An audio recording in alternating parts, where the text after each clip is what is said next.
Mercedes invented the four-door coupe concept with the first generation CLS, and now it's trying to rekindle that spirit with this, the third generation car, which is wonderful.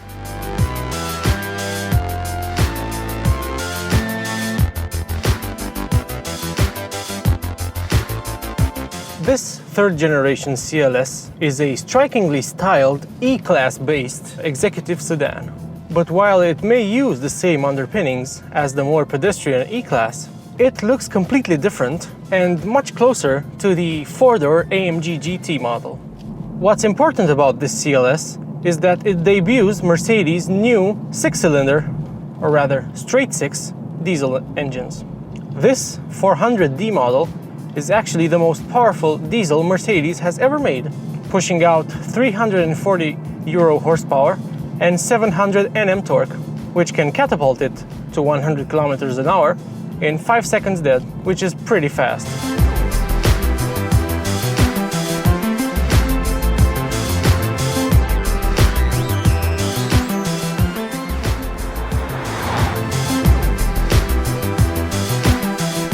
When on the move, or even at idle, there is literally no vibration that makes its way into the cabin.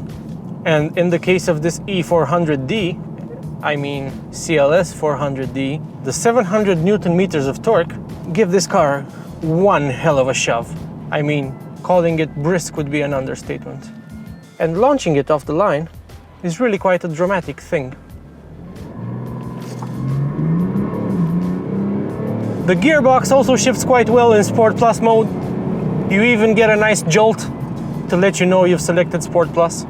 And in Sport Plus, there is no body roll, the steering is nice and firm, and you really feel like you can lean on the car. And since this particular one has all-wheel drive, grip is plentiful, and the only thing it will really do is understeer at the limit or close to the limit. So it's pretty safe.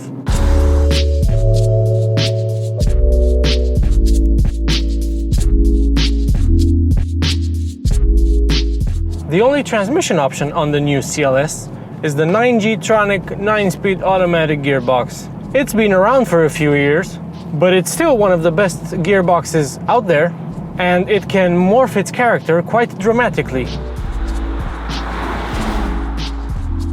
I'm currently driving the car in comfort mode, and while there is a bit of roll, it's nothing to get seasick about, really.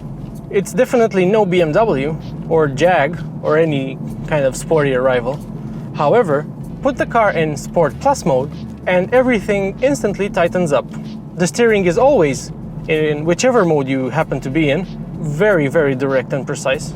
And in any of the sportier modes, it weights up nicely. It doesn't feel artificially weighted. This car is quite fun to drive, actually.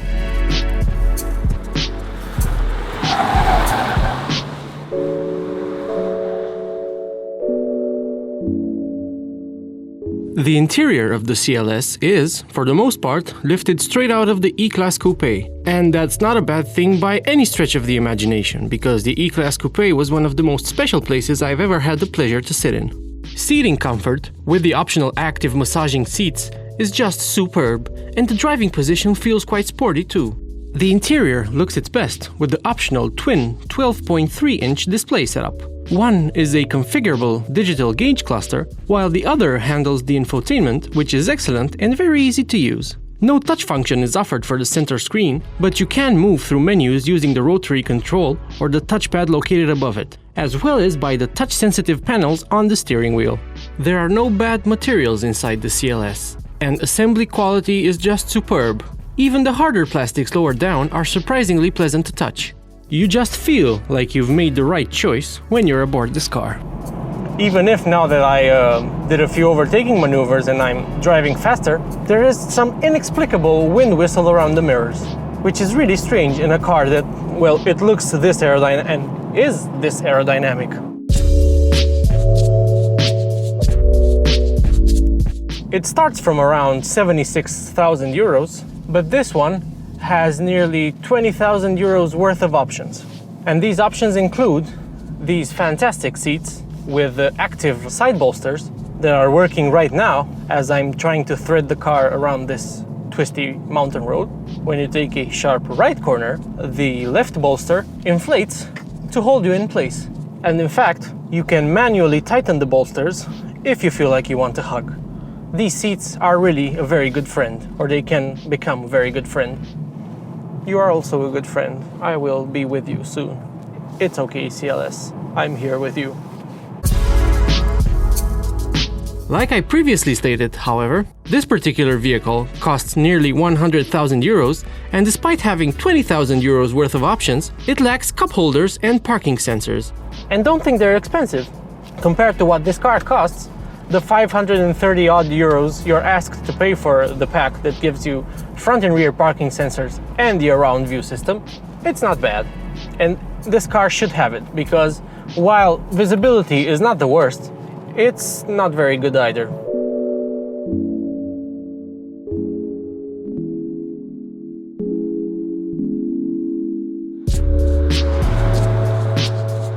And now that we're on the beautiful Autostrada, I can show you the best part about having all of Mercedes' active safety kit.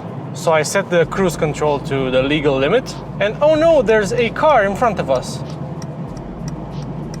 Does it? Will it? Won't you change the lane yourself? Come on, you did it before. Let's try it again. So we'll pass this guy carrying a Mitsubishi, and then if I indicate right, the car will automatically change lanes. It obviously maintains a safe distance to the car in front and can brake all the way down to naught, but many active cruise control systems do that these days, but fewer of them actually change lanes for you. So essentially, you can drive this car with only the indicator stock, which might make some people use it more, you know? Now, the fail-safe system behind this semi-autonomous driving, the fact that you have to put your hands on the wheel regularly, can be beaten with an orange. So you can just jam an orange somewhere in here, and the car will think that you have your hand on the steering wheel, and it will not ask you to put your hand on the steering wheel. However, don't do that. Quite a few people have died using autopilot self-driving tech. Like you see now, the car just wanted to send me into the guardrail. So don't rely on them too much, yet. Another feature is the fact that when you enter a town or village, the car knows this and it automatically slows down. Although you sometimes may not want it, but it's a good feature to have.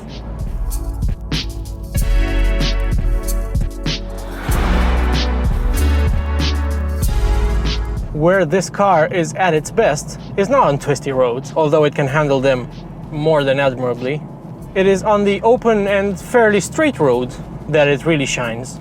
Especially if you get one optioned all the way to nearly 100 grand, like this one is, when it gets the adaptive air suspension, which is, oh, I was in Sport Plus mode and I didn't even realize. But now that I'm in comfort mode, it's just so smooth. It's ridiculously smooth. The only thing that seems to unsettle it are short bumps, or short repetitive bumps rather. Those seem to send some sort of judder through the chassis. But otherwise, big bumps, small bumps, potholes, dips, there is absolutely no problem in tackling them.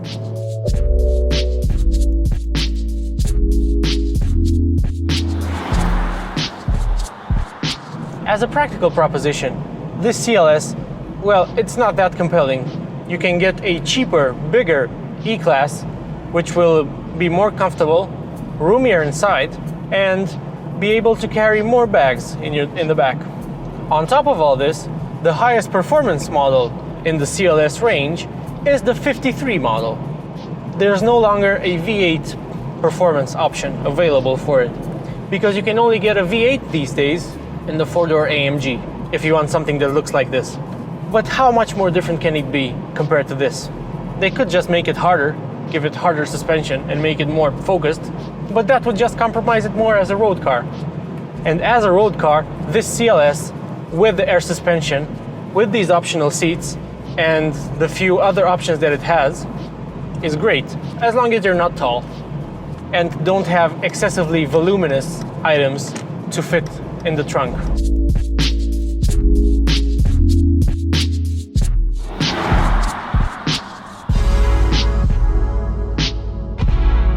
If you enjoyed this video, make sure to like it and subscribe to our channel for more content like this.